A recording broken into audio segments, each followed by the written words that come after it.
What's up, Giants fans, Hub watchers, YouTube subscribers, Twitter and Instagram followers? It's Kush back at again with another New York, well, not New York Giants video, but with another mock draft video, you know what I'm saying? I have done only one overall mock draft for the first round so far throughout the off season. I'll put the eye up right there. You know, it's going to be linked for those of you that want to check it out. I haven't gotten to do my second one yet. That takes place after free agency. You know, after teams sign who they need to sign, and after the trades that went down within the first round of the NFL draft. Hadn't had a chance to do that, so I said to myself, why not do it? I'll try to get it out as quickly as possible because the whole reason I haven't gotten to it is time issues. So I'm going to do it using our favorite mock draft simulator, PFN. And for those of you that are mainstays of the channel, y'all know it's not our favorite because their big board can sometimes throw me in for a loop. Although we won't be going, into the second round or anything like that when it starts to get a bit more wonky, it's still probably the best mock draft simulator out there because it allows you to do so much. And at the end of the day, it's going to allow me to do what I want to do, which is just select for each team. And, well, with all that being said, we're going to get right into it, of course.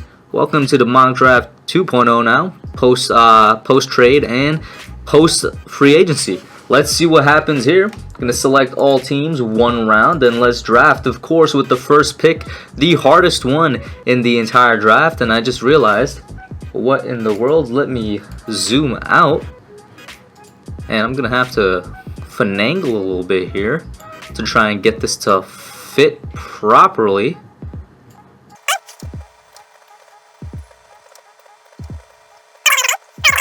Anyway, let's go with the first pick, the hardest one in the draft. A joke, obviously, but the Jacksonville Jaguars are going to go Trevor Lawrence. I feel like this is a no-brainer. It really doesn't need any explanation.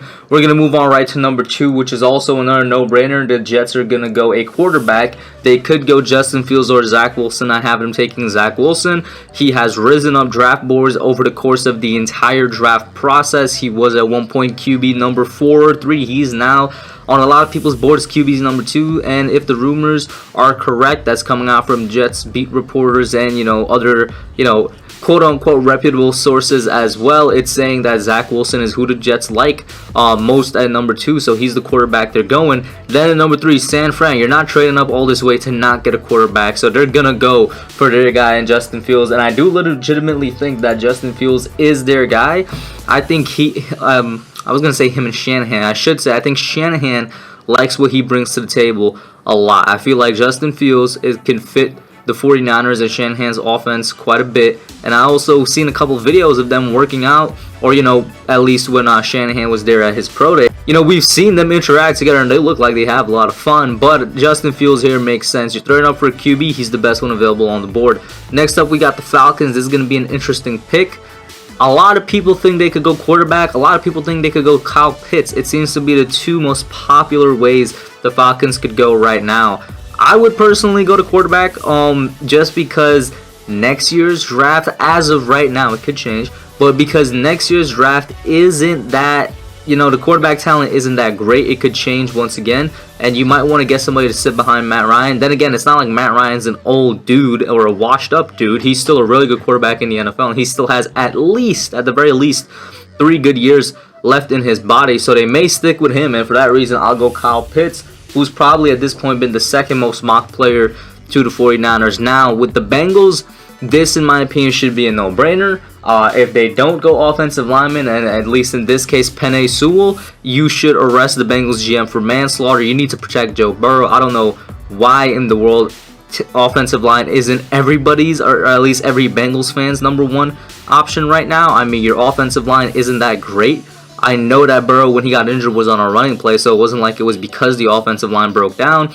But I don't want the offensive line to break down in the future if I'm that guy. So I'm going to go and get the best talent at that position in this class. With that leaves us with the Dolphins, who traded down from 3rd overall through a 3-way trade, basically. The Dolphins are going to get who it seems they wanted all along, and Jamar Chase. They could have got him at 3. They opted to get some more draft capital, move back a little bit. Here they are sitting at 6, and he drops to them. Chase, in my opinion, the best wide receiver in this class. Somebody that's going to be great in a Dolphins uniform, and he's going to do damage out there, man. Look out for him. Detroit We're going to go another wide receiver here. We're going to go Devontae Smith, the speedster out of Alabama. Well, actually, the speedster is Jalen Waddle, but the reason I say speedster for Smith is because when Smith gets separation, he keeps separation. That's the thing I always say about him. He's a great wide receiver for a deep threat, and he's going to be not necessarily the perfect Kenny Golladay replacement, but he's going to be a great Kenny Golladay replacement as a number 1 wide receiver out there in Detroit. Of course, there's his weight issues that people are concerned about. I'm not too concerned about it. I would be a lot more comfortable if the dude was like 185 or something. His legs are literally sticks, but we've seen small wide receivers succeed before at the NFL level. It's only a matter of how much success is Smith going to get at the NFL level. Then with Carolina at 8, unfortunately, I have to make this pick because I want him to slip to my Giants, but I'm going to go Rashawn Slater, offensive tackle out of Northwestern. Now, it's completely possible that Carolina could go Micah Parsons here, linebacker out of Penn State, but the reason I'm going to go Slater is because they got Sam Darnold. Sam Darnold is in a completely better position than he was with the Jets, now over there with the Panthers. I'm going to want to protect Sam Darnold a little bit more, kind of the same thing with Penei Sewell to the Bengals. I just want to keep this man upright, and I want to keep him healthy. Sue me if that's a bad thing. I want to keep the young quarterbacks going and actually keep them on the field. So yeah, Slater to the Panthers makes a lot of sense to me. Then we're here with the Broncos at 9. And prior to their free agency a little bit, and prior to this dude Caleb Farley getting another back surgery, he's always been the pick for me at 9. It's always been Caleb Farley to the Broncos. Now, however, it's probably Trey Lance to the Broncos, which is what I'm going to go with. They are not completely sold on Drew Lock, at least by the looks of it from what I'm seeing. I know some fans are not completely sold on Drew Lock, and that's NFL-wide. It all depends. This pick completely depends how much faith the front office and coaching staff have in Drew Lock. You know what I'm saying? Now, it wasn't like he was a first-round pick. He was taken in the second, so it's not like there's the pressure of a first-round quarterback on him. But I'm pretty sure the Broncos expected him to succeed a little bit better than what he's shown so far. Somebody I love to compare Drew Lock to is Daniel Jones, who's my quarterback. But Drew Lock has arguably been in a better position, especially weapons-wise with the Broncos, than Daniel has been with the Giants, and he has not really been that much better. So is he the guy? Is he not the guy? That's the question. That's what it's going to come down to. And if Trey Lance is selected, he's undoubtedly QB1. Now we're here with Dallas at number 10. This is a no-brainer for me. This is Patrick Surtain, cornerback out of Alabama. That Dallas defense needed all the help it could get. We're going to leave it at that. Surtain's currently the best corner on the board. Moving on to the Giants. And my New York Giants sitting here at 11. There's somebody that slipped to them that probably shouldn't have slipped to them, but he's here, and he's going to be a great fit with us. Jalen Waddle, wide receiver out of Alabama. He's who I mocked to us in my second Giants mock draft, which is Giants specific, Giants focused. If you're a Giants fan and want to go ahead and check that out, go right there. It should be on the eye popping up now. Waddle is the Alabama wide receiver that hasn't had much attention this past year because of his injuries, but he probably should have, because before he went down, he was the clear number 1 at Bama. In my opinion, he is better than Devontae Smith, and we'll see how much that foot nags him going into the NFL level, but I think he's going to be fine. I think he's going to be looking great in blue. Then we got the Eagles here at 12, and the Eagles are another pick where really you could go anywhere. You could go Parsons here. I actually really want to go Parsons. I was going to go J.C. Horn, but now that I brought up to myself, yeah, I'm going to go Micah Parsons. The Eagles, kind of like the Giants, they haven't really selected a first-round linebacker in a while. The Giants way longer, since Carl Banks in the 80s. But the Eagles, they need linebacker help everywhere. Not just at the middle linebacker spot, but everywhere. And Parsons is a versatile guy. While I don't personally believe he is that Mike linebacker, there's going to be somewhere on the Eagles defense he could fit. And if there's a team that just needs pure talent on the defensive side of the ball, not named the Cowboys right now, it's probably going to be the Eagles. So yeah, I'll give them Micah Parsons. Then at 13 here with the Chargers, this is one of those other no-brainer picks. Christian Darrisaw, another offensive line that needs help, and I'm just going to go give it to them. Regarded as one of the best pass protectors in the entire class. We got the Vikings up next, and I love mocking this guy to them. I'm going to go Kwity Paye, edge rusher out of Michigan. The Vikings literally have no edges right now other than Danielle Hunter. And Danielle Hunter, I think, went out last year with an injury. Paye, probably the best edge in this class, although I will digress. To those of you that don't know, I don't have a lot of faith in this year's edge rushing class, but Paye is an absolute monster, and I think he's going to fit in well with the Vikes over there. Now we got the Patriots at 15. I really want to mock somebody to them, but I don't think it's going to happen. So because of that, I'm actually going to go a little bit outlandish here, and I'm going to go Christian Barmore, defensive tackle out of Alabama, who in my opinion is the best D tackle in this class. This dude's an absolute monster. For some reason, kind of been forgotten in a lot of mocks. Haven't really seen him go that high. He's definitely a first-round player, and he's going to be somebody that's going to be a stalwart on that New England defensive line now. And then this is a match made in heaven here for the Cardinals, in my opinion, with J.C. Horn, the cornerback out of South Carolina, going to them. Somebody that a lot of people consider even above Patrick Surtain, and before Caleb Farley, you know, his stock started falling down, even above him as well. J.C. Horn's a great corner that's going to be part of a, you know, a up-and-coming Arizona defense out there, or at least a defense that should be up-and-coming, because that's really all that team is missing, consistent play on the defensive side of the ball. And then at 17 with the Raiders, I'm going to go Jeremiah Owusu-Koramoah, JOK linebacker out of Notre Dame. The guy's really a safety, to be honest with you. He's quite small. However, he could work out at the linebacker level. Who knows? I mean, look at the Giants. We got a small guy named Cam Brown out of Penn State playing the edge position. He's not really the size for the edge, but it works. I mean, it could work out. And for some reason, I just have a feeling this is a Gruden grinder kind of pick right here. He's a good player. Don't get it wrong. I think he's going to, just because of Gruden, I feel like this is a John Gruden type pick. Then at 18, we got the Miami Dolphins, a team that earlier selected their wide receiver in Jamar Chase, and now they're going to select their offensive lineman in AVT Elijah Vera Tucker. Very versatile offensive lineman, could play guard and tackle. We'll see where Miami uses him. It's going to be their second USC offensive lineman in 2 years, so 2 in a row. That's going to be interesting to look at. At 19, we got Washington, and Washington, in my opinion, the only thing they're missing is a quarterback. And so I'm going to give them the best available one on the board. Even though as a Giants fan, it pains me to do so because I don't want them to get better. But Mac Jones to Washington, it makes sense. It makes sense to me. Mac Jones is an underrated quarterback. He's both underrated and overrated at the same time, actually. Because I've seen mocks where he's going at 3, and I'm just like, no, he's not going at 3. He's not that good. But I've also seen mocks, and I've seen people saying that he's a terrible quarterback and shouldn't be thought of as a first rounder. And to that, I also say, no. Mac Jones is a great quarterback. Yes, he had a lot of help at Alabama. Of course he did. He had one of the best rosters in the entire college football at Alabama. But he also threw some of the best throws in the entirety of college football. And nobody was saying this about Tua coming out last year. I mean, you asked the receivers themselves, and they were like, they prefer Jones over Tua. But all I'm going to say is Mac Jones is supremely underrated.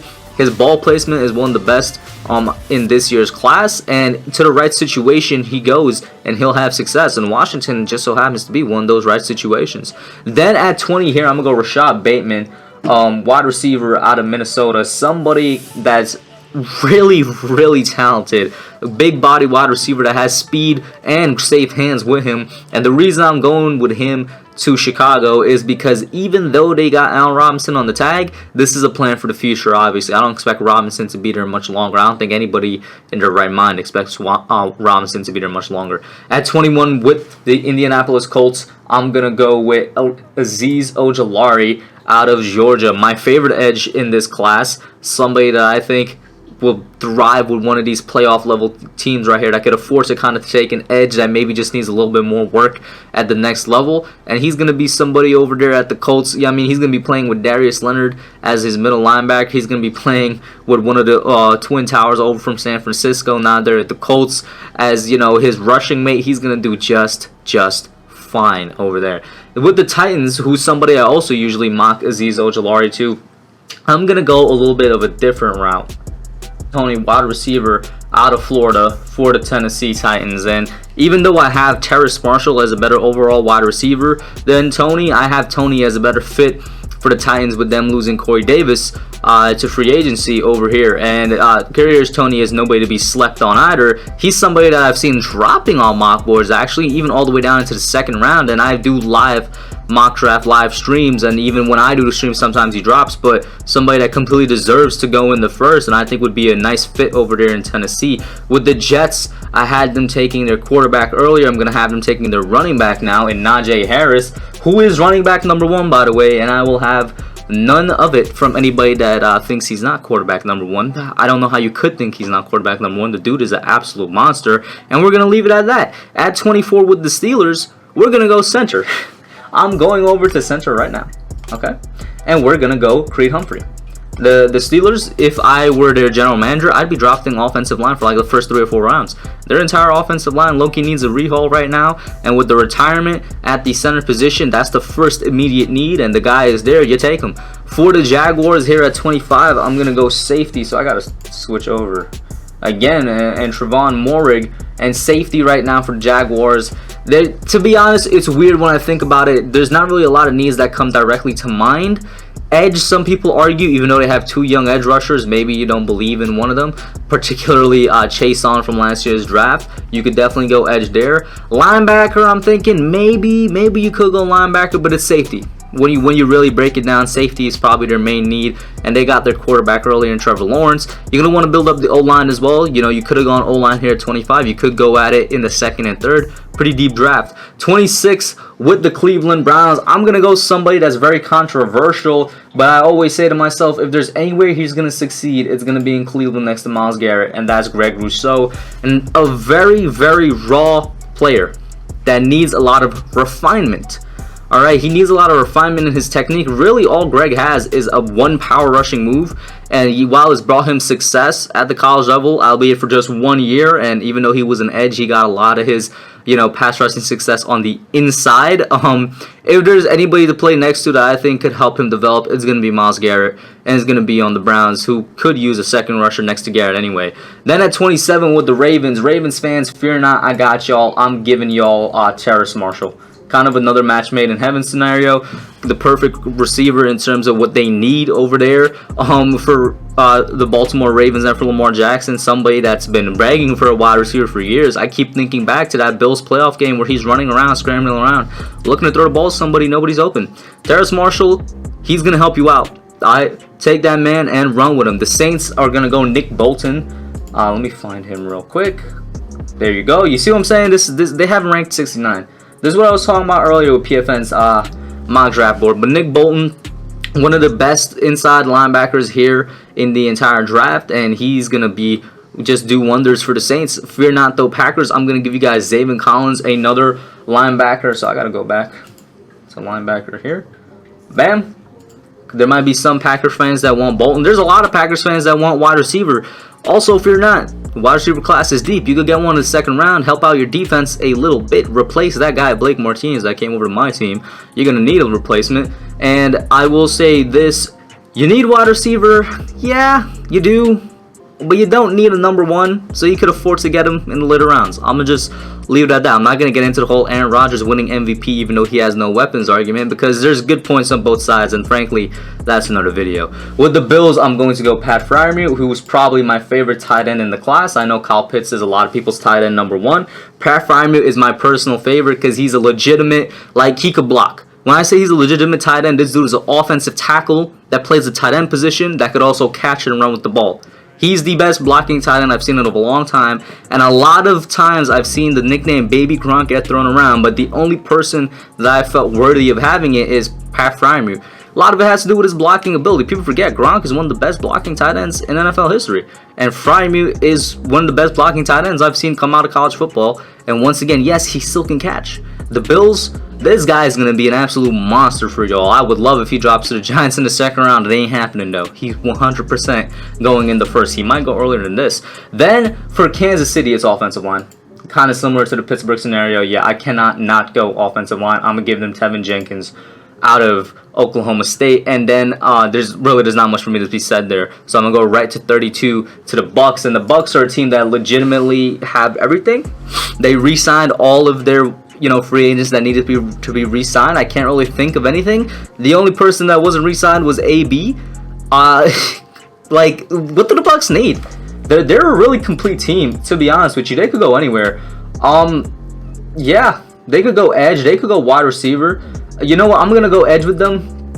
Let me see who's available at edge here. I'm going to go Jason Owe.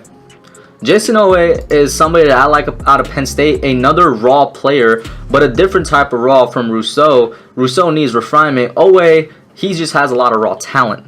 And him there next to Shaq Barrett. I know they still got JPP. One of them is going to be going in the future. Hopefully Owe can develop in that Bucks defense and hopefully could be that future edge rusher for them. And that is my mock draft 2.0, guys. Let me know what you think. I'm going to quickly scroll back through the picks so you guys could see. I think this is a pretty realistic one. I think a lot of players to these teams make sense.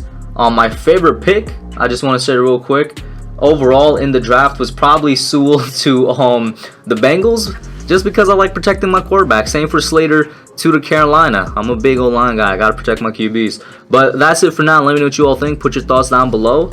Like, share, subscribe, and I'm out.